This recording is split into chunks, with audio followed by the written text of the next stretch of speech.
어제 동영학 경영 학술연구소 이명영입니다. 오늘은 생산운영관리 에센스 2주차 생산관리 발전과 그 중에서도 테일러 시스템과 포드 시스템에 대해서 설명을 하겠습니다. 생산관리 발전을 볼 때에 우리나라는 그럼 생산관리에 대한 내용이 없습니까? 라고 했을 경우에 우리도 있습니다. 우리나라도 실학이라고 하는 그러한 부분이 바로 생산 관리에 대한 것이 되겠습니다. 생산 관리 그러면 뭐 유영원, 이익, 정영원 선생님들이듯이 우리가 잘 아는 이제 유영원 선생님 1600년대 분이신데 유영원 선생님이 주장하신 것은 그러한 그 백성들의 이용호생 또 이러한 그 농지의 그 생산성을 높이기 위해서 구획 정리 이런 것을 해야 된다고 주장하신 분이기 때문에 생산성 향상을 주장하셨고 이익이라고 그러는 분은 사람들을 적재적소에 써가지고 또 인사관리를 통해서 인력관리를 잘함으로써 생산성을 향상을 시키는 것을 주장하셨고 정영원 선생님은 우리가 이제 많이 최근에 이제 좀 알고 있는데 경세유표라는 걸 통해서 자기가 자기 맡은 바 일을 안 하면 먹고 사는 게 힘들다라고 주장하는 내용이 되겠고 기회로는 기술이라든가 생산성 개발을 통해서 그런 걸 함으로써 생산성도 높아지고 품질도 향상이 된다라고 주장하셨고 특히 목민심서에서는 분업과 전문화를 통해서 생산성 향상을 주장한 그러한 바로 생산관리의 핵심이 되는 그러한 분이라고 말씀을 드릴 수가 있습니다. 국내에서 그렇습니다. 그러나 이제 세계적으로는 이것이 하루아침에 이루어진 건 아니겠지만 이 이루어지는 우리 세계에서 처음에 이 생산관리 즉 생산성 향상 이런 걸 얘기한 것은 1776년에 아담 스미스가 이제 국부론을 발표하면서 그 내용 중에 이제 분업을 통한 생산성 향상, 그래서 국가를 부강시킨다라고 하는 분업이 이제 얘기가 나왔고, 그 분업에 대한 바비지라고 하시는 분이 또 분업의 효과에 대해서도 설명을 했고, 그런 걸 통해서 많은 분들이 이제 그러한 생산성 향상, 생산성 관리, 생산 관리 이런 것을 자꾸 논의를 하게 된 것이 그러한 시대적인 배경이 됐습니다. 배경이 되다 보니까 왜 배경이 됐냐면 그 당시에는 어떠한 그 과학적인 그런 생산 관리는 없고 그냥 노동자들의 뭐 조직적인 뭐 태업도 있었고 임금 올려달라고 이제 항의도 했고 생산한 거는 안 올라가고 이러한 어떤 시대적인 문제점들이 많다 보니까 많은 분들이 모여서 이제 발표도 하고 토론도 하고 이제 그런 과정에서 1886년에 이제 아스메라고 하는 그러한 그 모임을 통해서 이제 발표를 해서 그 주 내용은 뭐냐 원가를 낮추고 어떠한 그 생산성을 향상시키는 그러한 것을 이제 많이 논의를 했을 때 그때 이제 테일러라고 하는 분들이 그런 데 참석을 해서 어떻게 하면은 생산성 향상을 시킬 것인가를 이제 많이 고민했던 분인데 왜 테일러라고 하는 분이 이 생산관리 한 획을 걷느냐 하면 계속 지속적으로 이분은 이제 연구를 하면서 많은 논문을 발표한 중에 그 중에 이제 주 특징적인 것이 이제 1903년에 얘기했던 공장 관리론, 그다음에 11년도에 발표했던 과학적 관리법 원리 발표 이런 걸 통해서 이 경영관리 즉 생산관리에 대해서 많은 논문도 발표하시고 연구를 하셨기 때문에 통치 다 그냥 경영관리기법 그래서 그걸 테일러 시스템이다 이렇게 명칭을 하게 된 것이 되겠습니다. 물론 이제 뭐 베들레헴 제강 회사에서 뭐 선출 운반이라든가 그다음에 쇼벨의 어떤 적한 능력이라든가 이런 것에 대해서 뭐 시간과 행동 연구를 통해서 만들어진 내용이 되겠습니다만은 당시에는 그러한 조직적인 그러한 자본부동제의 태업도 있었고 생산성이 올라가지 못하는 그런 내부적인 요인이 상당히 많았습니다. 그러다 보니까 외부적으로는 생산 원가를 낮춰야 되고 내부적으로는 그러한 임금 문제, 노동 문제, 조직적인 태업 문제 이런 것을 해결해야 되는 그러한 고민거리를 이제 해결하게 된 것이 바로 이 테일러라고 하는 분이 되겠습니다. 그래서 그런 것을 어떻게 객관적이고 명확하게 해야 될 것이 뭐냐? 그 당시에는 작업 표준량이라는 게 없었습니다. 작업의 하루에 이 양이 없었어요.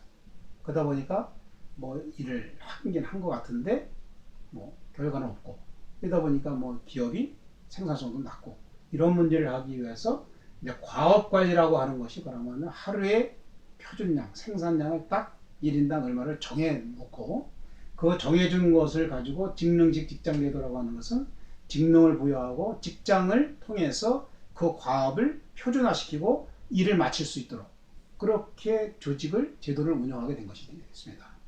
거기다가 차별적 성과 제도라는 표현을 했습니다만은 일정 하루에 10개 딱 정해놓고 10개를 이상 만들면 인센티브를 주는 것이고 10개를 못 만들면 페널티를 무는 그러한 차별적 성과 제도를 시행을 하게 됐습니다.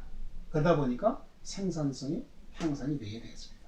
원가는 내려가고 생산성이 형성되고 노동 문제도 자연적으로 해결이 되는 자기네들도 자기 목표량을 성취하면 인센티브를 더 주니까 예를 들어 10불 받던 거를 2불을 받는다든가 예를 들어서 10개인데 9개밖에 못하면 자기는 10불이 아니라 9불, 8불밖에 못 받는 그러한 직장 차별적 성과제도도 운영하고 하루에 딱 일정하게 정해주고 직장을 통해서 관리하도록 하니까 이러한 사보타지도 없어지고 아주 생산성 향상이 올라가는 그러한 획기적인 그러한 과학적 관리를 하게 된 것이 바로 테일러 선생님이 되겠습니다.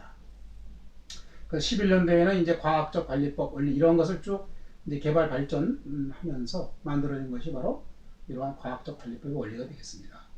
참된 과학의 수립이라고 하는 것은 이 표준을 만들고 원리 원칙을 만들어서 누구나가 객관적이고 명확하게 알 수 있도록 만든 것이 바로 이러한 기본 원칙, 기준, 원리를 수립하게 된 것이 되겠고 작업자의 과학적인 선택과 교육을 통해서 바로 인사관리, 즉 생산성 향상을 위한 인사관리를 하는 것이 되겠고 그 당시에는 경영자와 작업자의 어떤 작업관계라든가 협동관계가 원만치 않았기 때문에 생산성이 좀 문제가 돼서 해결하기 위해서 노사협동을 해야 되는 그러한 것을 강조를 했습니다.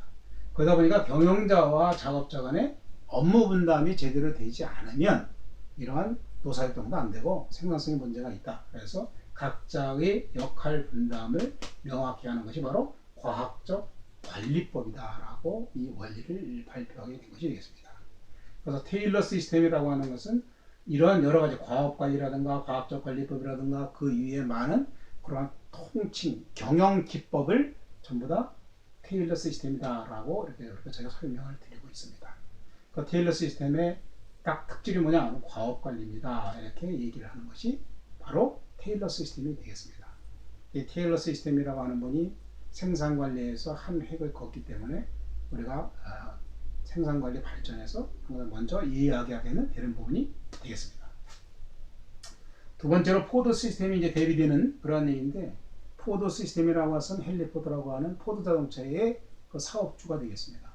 이분이 포디즘이라고 하는 그러한 것을 가지고 포디즘이라고 하는 것은 값싼 자동차를 전 국민이 갖게 함으로써 행복을 누릴 수 있던 그러한 경제적인 이득을 나는 갖겠다라는 그러한 사회적인 사명도 갖고 있는 것이 바로 포디즘인데 어쨌든 이분이 그러한 그 국민들이 자동차를 T자동차라고 합니다만은 그 자동차를 갖게 하기 위한 그러한 생산 시스템을 개발하는 것이 바로 대량 생산 시스템이 되겠습니다. 그러니까 대량 생산 그러면 여러분들 잘 아시겠지만 우리 일반적으로 모든 제품을 만드는 것은 푸시 시스템이 되겠습니다.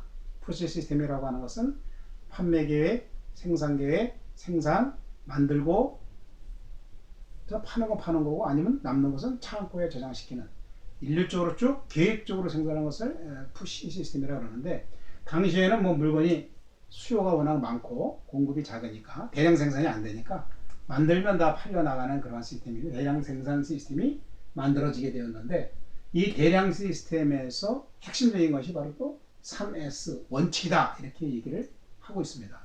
이 3S를 통해서 대량 생산이 가능하게 된 그러한 것이 되는데 3S에서 첫 번째가 심플리피케이션 단순화입니다.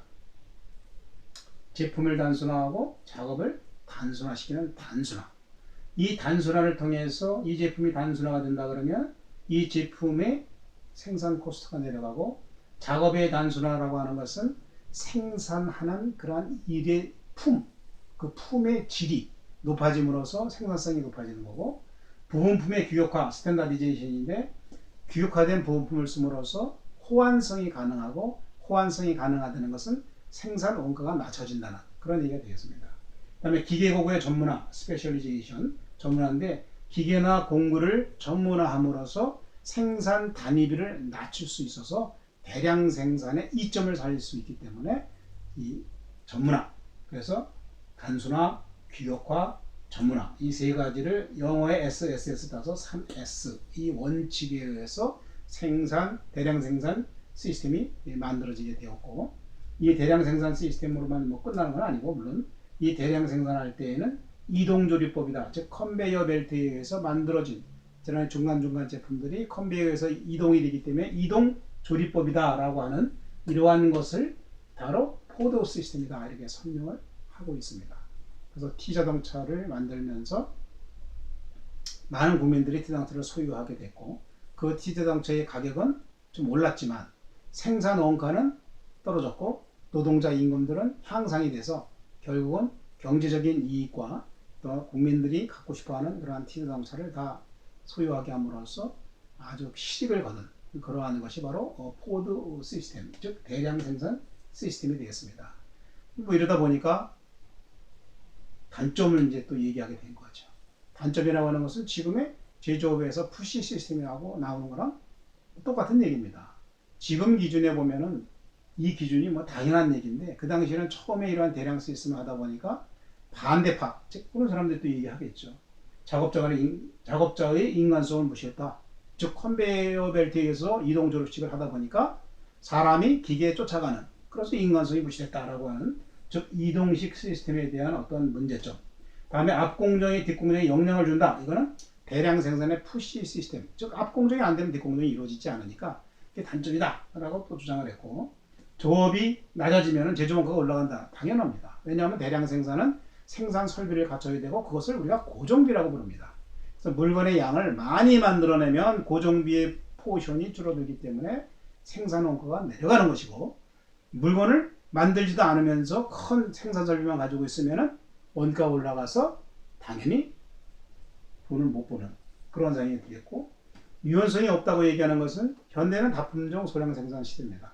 그러나 과거에는 단일 품종 대량 생산만 해도 충분히 효과가 있는 그러한 시스템이었으니까 다품종으로 할 수 있는 유연성이 없다. 지난 시간에도 말씀드렸지만 생산관리 목표는 생산 운영 시스템, 관리 시스템의 목표는 QCDF, 즉 품질, 원가, 다음에 딜리버리, 그 다음에 유연성. 근데 이 유연성이라고 하는 것은 다품종을 만들기 위한 것인데 그 다품종을 만들기 위해서는 각각에 맞는 생산자비를 많이 가지고 있으면 되겠으나 현실적으로는 불가능합니다. 그러한 재원을 그렇게 쓸 수가 없습니다. 그래서 한 가지의 생산 설비, 즉 하나의 설비로 여러 가지 다품종을 만들 수 있도록 생산 설비를 변환하고 조정해서 다품종을 만들 수 있도록 어떻게 빨리 변환시켜서 빠른 제품을 만들 수 있을까라고 하는 것이 바로 유연성이 됩니다. 당연히 대량 생산은 단일 제품만 쭉 만드는 큰 설비니까 유연성이 없겠죠. 그래서 소품종 대량 생산종이기 때문에 유연성이 없다라고 이렇게 비판하는데 이 비판은 지금의 푸시 시스템의 생산 시스템의 단점이 되겠습니다. 이 당시는 지금부터 약 100년에서 120년 사이의 그런 일이기 때문에 지금 기준으로 보면은 뭐 당연한 얘기인데 이 당시에는 처음에 나오는 얘기니까 이런 것을 단점이라고 이제 비판하게 된 것이 되겠습니다. 그래서 포드 시스템이나 테일러 시스템은 우리가 생산관리 발전사에서 한 획을 걷기 때문에 이러한 것을 항상 먼저 이야기하는 것이 되겠습니다. 특히 포드 시스템은 3S와 이동조립법을 가지고 대량 생산을 하는 건데 이 맛을 동시관리라는 표현을 특질로 얘기하게 되겠습니다. 포드 시스템의 특징은 뭐냐? 동시관리다. 3S를 통해서 이동조립법을 통해서 만들어지는 동시관리다 이렇게 특징을 얘기할 수가 있고 항상 우리가 하는 얘기지만 하루 가지고 모든 것은 이루어지지 않는다. 로마가 하루에 이루어지지 않는다는 그런 옛말을 빼더라도 한 번에 되는 것은 없습니다.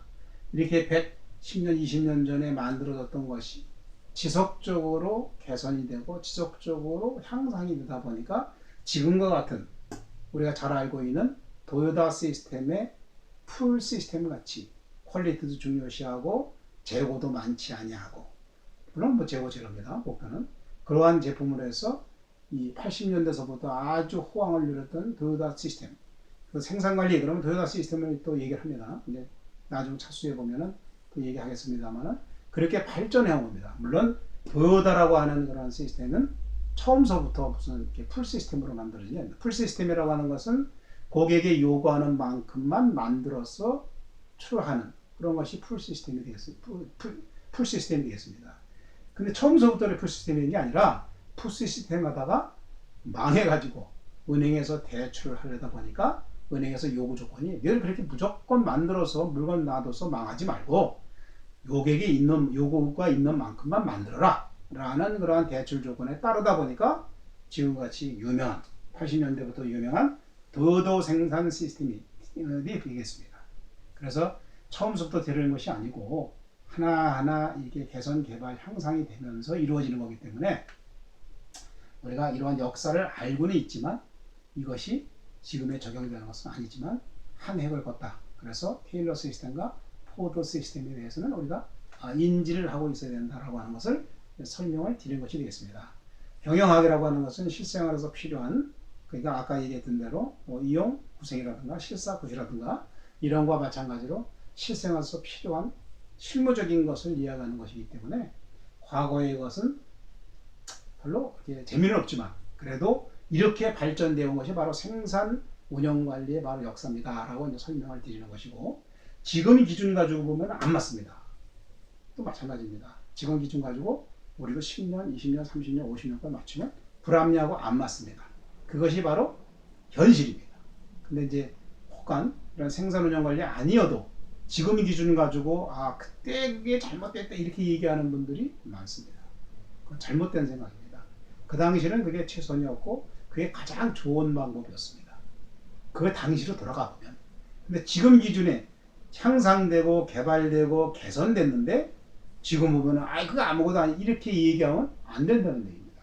똑같습니다. 처음에 시도하는 건 무지무지 어렵지만 두 번 하고 세 번 하면 쉬워서 별거 아닌데라고 하지만 처음에 할 때 그 입장에서 보면 무지무지 어려운 겁니다. 그러면서 발전하는 겁니다. 그래서 그걸 우리가 또 품질 용어로 얘기하면 지속적인 품질 개선이다. 지속적 개선이다. 이렇게 얘기합니다. Continuous Improvement라고 얘기하는데 모든 것은 하루아침에 되는 게 없고 하나하나 진행이 되면서 개선돼서 지금까지 와 있는 겁니다. 한 번에 되는 건 없다. 그거는 뭐 생산운영관리 얘기 안 해도 평상시 생활에서도 똑같은 얘기가 되겠습니다. 그래서 생산관리 발전 제가 가장 좀 좋아하지 않는 부분이 되겠습니다. 왜냐하면 과거 얘기를 자꾸 해야 되기 때문에 그래서 저는 안 표현했지만 적어도 테일러 시스템과 포드 시스템에 대해서는 생산관리의 역사는 이렇구나 라는 것을 이해하는 것이 바로 생산관리의 이 과목을 공부하는 그러한 그 목적이 있다 하겠습니다. 이상으로 마치겠습니다.